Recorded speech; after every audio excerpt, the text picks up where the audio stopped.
सुप्रभात। जयतु भारती में आप सबका स्वागत है। आज हम राम लक्ष्मण परशुराम संवाद का मध्य भाग पढ़ेंगे। बिहसी लखन बोले मृदुबानी, अहो मुनीस महाभटमानी, पुनि पुनि मोहि दिखाव कुठारू, चहत उड़ावन फूंकी पहारू। हंसकर के लक्ष्मण मधुर वाणी में बोले, अहो अरे, मुनीस मुनि, महाभट पराक्रमी और मानी अभिमानी।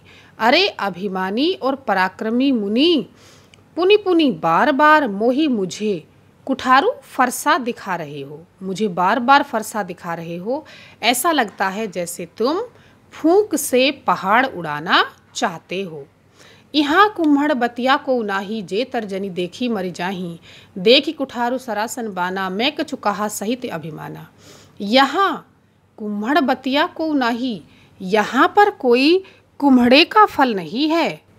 कुम्हड़ा कहते हैं काशी फल को, या कद्दू या पेठा जिसे बोलते हैं उसे कहते हैं कुम्हड़ा।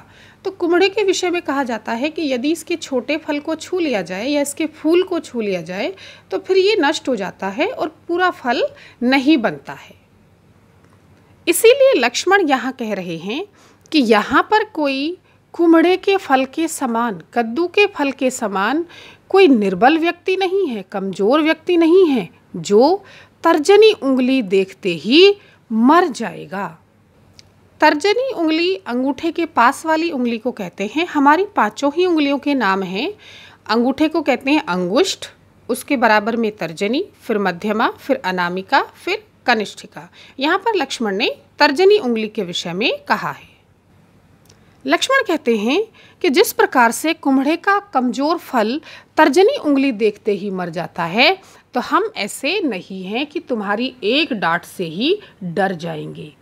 देखी कुठारू सरासन बाना, मैंने तो तुम्हारा, सरासन कहते हैं धनुष और बाना माने बाण और कुठारू माने फरसा, तो मैंने तो तुम्हारे धनुष बाण और फरसे को देख करके कुछ अभिमान के साथ कह दिया है। भृगुत सुत समझी जनेऊ बिलोकी, जो कछु कहू सहोर इस रोकी, सुर महिसुर हरिजन अरुगाई, हमरे कुल इन पर न गुसाई सुराई। भृगुसुत परशुराम जी, भृगु कुल में उत्पन्न परशुराम जी। तो लक्ष्मण कहते हैं कि हे परशुराम जी सुनो, मैंने तो जनेऊ देख करके, जनेऊ कच्चे सूत के धागे से बना हुआ एक धागों का समूह होता है, जिसे अधिकतर ब्राह्मण लोग पहनते हैं या उपनयन संस्कार के समय पर इसको धारण किया जाता है। तो लक्ष्मण कह रहे हैं कि हे भृगुसुत, हे परशुराम जी, मैं तो जनेऊ देख करके, अर्थात तुम्हें जनेऊधारी समझकर, तुम्हें ब्राह्मण समझ करके रिस रोकी, रिस क्रोध को रोक करके सहन कर रहा हूँ। जे कछु कहो, तुम जो भी कह रहे हो मैं उसको सहन कर रहा हूँ, क्योंकि तुमने जनेऊ धारण किया हुआ है और इससे पता चलता है कि आप ब्राह्मण हो। सुर देवता, महिसुर ब्राह्मण, हरिजन ईश्वर भक्त, अरु और गाय माने गाय। देवता, ब्राह्मण, हरिभक्त और गाय पर, इन चारों पर हमारे कुल में, इन चारों पर हमारे कुल में सुराई न, वीरता नहीं दिखाई जाती। इन पर हम वीरता नहीं दिखाते हैं।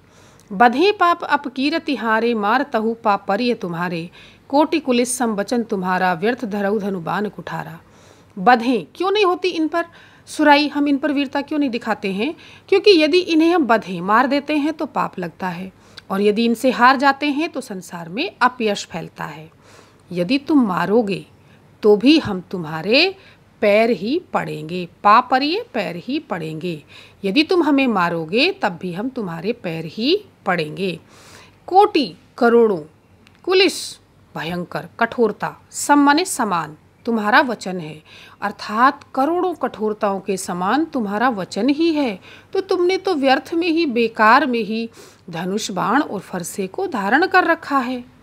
जो बिलो की अनुचित कहेऊँ, क्षमहु महामुनि धीर, सुनि सरोष भृगुवंश मणि, बोले गिरा गंभीर। लक्ष्मण कहते हैं कि जो भी मैं, बिलो की माने आपको देखकर, आपके ये सारे जितने आपने जो भी अस्त्र शस्त्र धारण किए हैं, इनको देख करके अनुचित कह दिया हो, यदि मैंने कुछ गलत कह दिया हो, तो ए महामुनि धीर, ए धैर्यशाली वीर पुरुष महामुनि, मुझे क्षमा करो।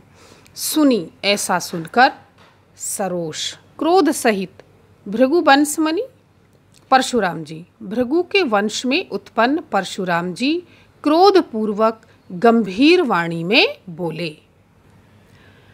कौशिक सुनहु मंद येहु बालक, कुटिल काल बस निज कुल घालक। भानुवंश राकेश कलंकु, निपट निरंकुश अबुध असंकु। कौशिक विश्वामित्र जी अब गुस्से में भर करके परशुराम जी बोले कि हे विश्वामित्र सुनो, ये बालक मंद बुद्धि है, मूर्ख है, कुटिल है, कालबस निज कुल घालक, अपने ही वंश को नष्ट करने वाला है। घालक माने नष्ट करने वाला है, क्योंकि ये काल के वश हो गया है। अब ये मृत्यु के पास जाएगा, अब इसको मैं मार दूंगा। और ये कैसा है? भानु वंश में, भानु सूर्य, तो रामचंद्र जी का, दशरथ जी का जो वंश है वो सूर्य वंश है। तो सूर्य वंश में राकेश कलंकु चंद्रमा के कलंक के समान है। जिस प्रकार चंद्रमा में कलंक है, उसी प्रकार यह भी सूर्य वंश में कलंक के समान है। निपट निरंकुश, बिल्कुल ही निरंकुश है, उद्दंड है, अबुध है, मूर्ख है, और असंकु शंका रहित है, इसे कोई डर नहीं है, बिल्कुल निडर है। काल कवल होई ही छन माही, कहो पुकारी खोरि मोहि नाही। तुम हट कहु जो चहु उबारा, कही प्रताप बल रोष हमारा। काल कवल, काल का निवाला, क्षण भर में ही, माही माने क्षण, क्षण माही भर में ही, क्षण भर में ही काल का ग्रास हो जाएगा। मैं पुकार करके कह रहा हूँ, खोरि मोहि नाही, फिर मेरा कोई दोष नहीं होगा। मैं सबको बता रहा हूँ कि ये क्षण भर में ही काल का निवाला बन जाएगा। मैं सबको पुकार कर बता रहा हूँ, फिर मेरा कोई दोष नहीं होगा। यदि तुम उबारना चाहते हो, इसे बचाना चाहते हो, तो हट कहूँ, यहाँ से हटा दो, मेरे सामने से इसे हटा दो। क्या समझाकर? मेरा प्रताप, मेरा बल और मेरा गुस्सा, मेरा पराक्रम, मेरा बल और मेरा क्रोध समझा करके इसे हटा दो। लखन कहो मुन सुजस तुम्हारा, तुम्ही अछत को बर नहीं पारा। अपने मुँह तुम आपनी करनी, बार अनेक भांति बहुबरनी। अब लक्ष्मण फिर बोल पड़े, क्या कि हे मुनि, कहे लखन, लखन ने फिर कहा, हे मुनि, तुम्हारा सुजस, तुम्हारा यश, तुम्ही, तुम्हारे, और अछत माने उपस्थित रहते हुए, को माने कौन, बर नहीं पारा वर्णन कर सकता है। हे मुनि, तुम्हारे उपस्थित रहते हुए तुम्हारे यश को भला कौन वर्णन कर सकता है। अपने मुंह, अपने ही मुंह से तुमने अपनी ही करनी, अपने ही कार्यों को अनेक बार और भांति, अनेक भांति से, अनेक प्रकार से, अनेक बार, अनेक प्रकार से वर्णन किया है। नहीं संतोषत पुनि कछु कहहु, जनिरिस रोक दुसह दुख सहहु। वीर व्रती तुम धीर अछोभा, गारी देत न पावहु शोभा। और यदि इतना कहने पर भी संतोष नहीं हो रहा है, तुम्हें संतुष्टि नहीं मिल रही हो, तो पुनः दोबारा से कुछ कह दीजिए। जनि रिस, रिस कहते हैं क्रोध, जनि माने उत्पन्न, क्रोध, उत्पन्न हुए क्रोध को रोक करके इतना दारुण दुख सहन क्यों कर रहे हैं? भाई आप तो कुछ ना कुछ कहते ही जा रहे हैं, तो फिर से कुछ कह दीजिए, तो आपका जो क्रोध है वो कम हो जाएगा। क्रोध से जो उत्पन्न तुम्हें दुख हो रहा है, उसे सहन नहीं करना पड़ेगा। तुम वीरव्रती हो, वीर हो, पराक्रमी हो, धीर हो, धैर्यशाली हो, और अक्षोभा, क्षोभ कहते हैं व्याकुलता, अक्षोभ माने क्षोभ रहित, व्याकुलता से रहित, यानी कि तुम बिल्कुल शांत चित्त वाले हो। इसलिए गारी माने गाली देते हुए शोभा नहीं पा रहे हो, यानी कि तुम किसी को गाली दो, ये तुम्हें शोभा नहीं देता है। सूर समर करनी करही, कहीं न जनावहूँ आप, विद्यमान रन पाई रिपु, कायर कथई प्रताप। फिर लक्ष्मण ने उनको और भड़का दिया। सूर देव जो वीर होते हैं, समर युद्ध में, करनी करही कार्य करते हैं, और युद्ध का कार्य क्या होता है? लड़ाई करना। कही कह करके, आपू अपने आप को, जनावही माने वर्णन नहीं करते हैं, जताते नहीं है कि मैं बहुत वीर हूँ, मैं बहुत वीर हूँ। तो जो वीर होते हैं वे उपस्थित युद्ध में क्या करते हैं? लड़ाई करते हैं, अपना बखान नहीं करते हैं। विद्यमान रन पाई रिपु, और जो रिपु शत्रु कायर होते हैं, जो शत्रु कायर होते हैं वे अपने सामने विद्यमान माने उपस्थित रण, उपस्थित युद्ध भूमि पा करके अपने बल प्रताप के बारे में कहते हैं।